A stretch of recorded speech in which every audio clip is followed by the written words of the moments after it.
How's it going, my car dudes? Liam here from the Car Dudes channel, and here I present to you, better late than never, my 20,000 subscriber special.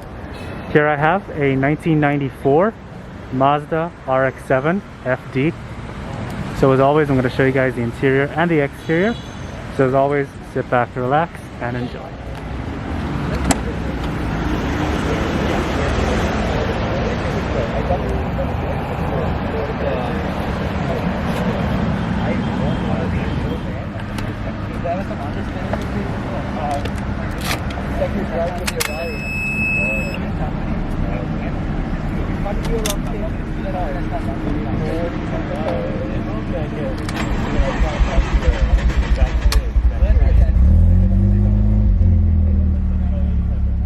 So this is not going to be just an ordinary car review by me.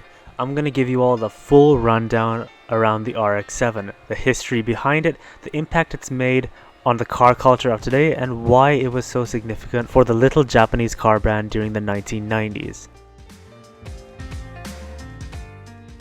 It all started back in 1978. Mazda was replacing the Savannah RX-3.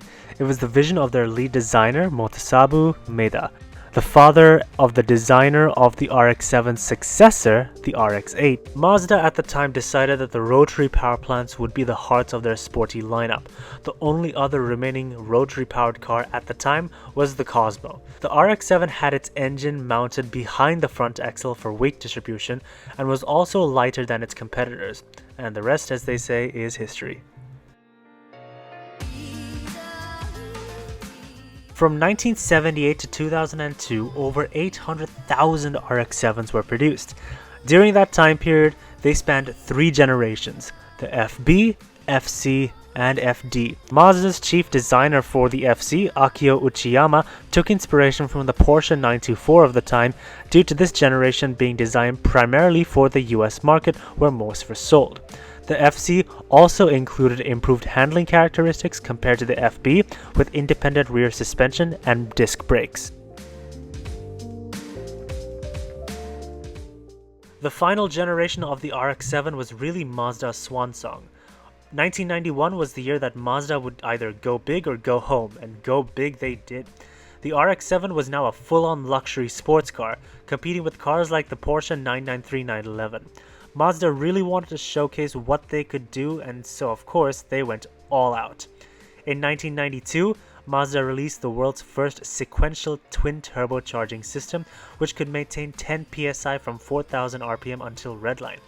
Keep in mind, this is Mazda, the Japanese carmaker that brought us stuff like the Millennia and the 626.